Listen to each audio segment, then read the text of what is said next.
오늘은 룻기서 2장의 말씀을 묵상합니다. 룻기서 2장에서는 룻이 보아스를 우연히 만나는 내용이 나옵니다. 그러나 이것은 우연이 아니라 필연인 것입니다. 하나님 앞에서는 우연이 없습니다. 룻기서 2장의 보아스와 룻의 만남은 그저 우연히 일어난 일이 아니라 하나님의 섭리 가운데 일어나는 일임을 분명히 보여줍니다. 출애굽기 2장에서도 비슷한 이야기가 있습니다. 한 레위 가정에서 사내아이가 태어납니다. 사내아이가 태어나면 태어나자마자 반드시 그 당시 죽여야 했습니다. 그게 법이었습니다. 그런데 그 가정에서는 그 법을 어기고 태어난 사내아이를 3개월 동안이나 집안에서 몰래 키웠습니다. 그러다가 더 이상 집안에서 키울 수 없게 되자 부모는 갈대 상자를 만들어 아이를 놓고 나일강에 뛰어보냅니다. 그런데 우연히 나일강에 목욕하러 온 공주가 그 상자를 발견합니다. 시녀를 시켜서 상자를 가져오라고 해서 상자를 여는 순간 아이가 울어댑니다.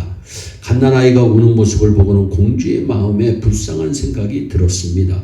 그래서 마땅히 죽여야 하는 히브리 아이임을 알면서도 공주는 그를 왕궁으로 데려다가 키웁니다.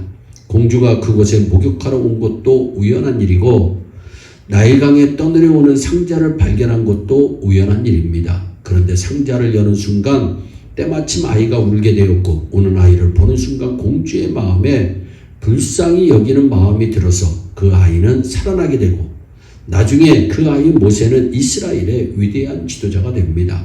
우리는 이 이야기에서 하나님의 역사하심과 섭리를 봅니다. 흉년이 그쳤다는 소식을 들은 늙은 과부 나오미와 젊은 과부 룻이 베들레헴으로 오게 됩니다. 고향으로 돌아왔지만 우선 당장 먹고 살 길이 막막했습니다. 더구나 가족 중에 남자가 없어 두 여인의 힘만으로 농사를 짓는다는 것은 거의 불가능했습니다. 지금 당장 먹고 사는 것이 너무너무나도 시급합니다. 그런 상황에서 지금 그들이 할 수 있는 것은 오직 하나, 남의 논에 가서 이삭을 주어 그것으로 양식을 삼는 것뿐이었습니다. 하나님께서는 율법을 통해서 추수할 때 밭주인은 땅에 떨어진 이삭까지 가져가서는 안 된다고 말씀하셨습니다. 땅에 떨어진 이삭은 농사 지을 땅이 없는 고아와 과부와 이방인들을 위한 양식으로 남겨두어야 합니다. 나오미와 룻도 남의 눈에 가서 이삭을 주고 와야만 했습니다. 며느리 룻이 이삭을 주고 오겠다고 나섰습니다. 그런데 3절에 말합니다. 룻이 가서 베른자를 따라 밭에서 이삭을 줍는데 우연히 엘리멜렉의 친족 보아스에게 속한 밭에 이르렀더라. 룻이 이삭을 줍기 위해서 한 밭에 들어갔습니다. 내가 누구네 밭에 가서 주워야지 그렇게 마음먹고 간 것이 아닙니다. 아무 계획 없이 우연히 한 밭에 들어갔습니다. 그런데 그 밭이 보아스의 밭이었습니다. 그리고 이어서 4절이 말씀합니다. 마침 보아스가 베들레헴에서부터 와서 그런데 우연히 들어간 밭에 마침 보아스가 나타납니다. 베들레헴에서부터 왔다고 성경은 말씀합니다. 그리고 추수하는 일꾼들과 인사를 나누다가 눈에 띄는 한 여인을 발견합니다. 그리고 저 여인은 누구냐고 물어봅니다. 그러면서 보아스와 룻이 첫 만남을 갖게 됩니다. 4절에 나오는 마침이라는 말에 우리가 관심을 가져야 합니다. 마침이라는 말의 성경 언어는 히네이라고 하는 단어입니다. 이 단어는 어떤 일이 극적으로 이루어졌을 때 쓰는 말입니다. 그래서 성경에 마침이라는 말이 자주 등장합니다.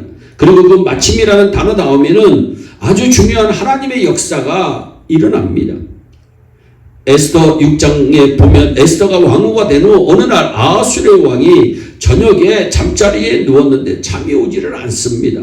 그래서 왕궁에서 일어난 중요한 일들을 기록한 역대기를 가져오라고 신하에게 말해 읽게 합니다. 그런데 우연히 읽던 그 역대 일기를 통해서 모르드게라고 하는 사람이 자신의 생명을 구해준 일이 있었다는 것을 알게 됩니다. 그리고 밖에 누가 있는지 알아보라고 하자 하만이 거기에 있었습니다. 성경은 이렇게 말씀합니다. 에스더 6장 4절입니다. 왕이 이르되 누가 뜰에 있느냐 하며 마침 하만이 자기가 세운 나무에 모르드게를 달기를 왕께 구하고자 하여 왕궁 바깥들에 이른지라. 하만은 왕이 자신을 부를 줄 알고 거기에 온 것이 아닙니다. 모르드게를 죽이도록 계획을 세우고 왕에게 허락을 받기 위해서 온 것뿐입니다. 그런데 왕이 모르드게에게 상을 내리겠다고 마음먹은 그 순간에 마침 하만이 거기에 와 있었습니다.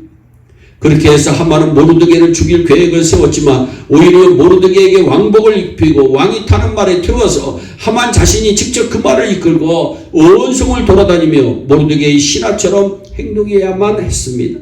결국 모르드게를 죽이려고 했던 하만 자신이 죽임을 당합니다. 우리의 삶에 우연히 일어나는 일들 속에서 하나님께서는 역사하시어 당신의 뜻하심을 이루어 가심을 꼭 깨달으시기를 바랍니다.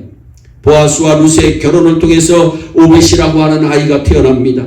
그리고 그 아이가 장성해서 결혼을 하여 이새를 낳고 이새는 다윗을 낳고 이스라엘 역사상 가장 위대한 왕인 다윗이 보아스와 루스의 가문에서 태어난 것입니다. 그리고 그 다윗의 후손으로 우리의 구세주이신 예수님이 태어나십니다. 우리의 지난 날들을 가만히 생각해 보세요. 우리의 삶에 우연한 일이 무엇이었습니까? 사랑하는 여러분, 오늘의 나는 우연이 된 것이 아닙니다. 우리가 우연이라고 생각하는 그 수많은 시간과 사건들 속에 하나님께서 역사를 베풀어 주셨기 때문에 오늘의 내가 있는 것입니다. 그리고 그 하나님께서 오늘을 최선을 다해 살아가는 우리에게 또다시 하나님의 역사를 베풀어 주실 것을 믿습니다. 그 귀한 마음으로 승리하는 우리 모두가 되기를 주 예수 그리스도의 이름으로 축원합니다. 기도하겠습니다. 사랑의 하나님, 참 감사합니다.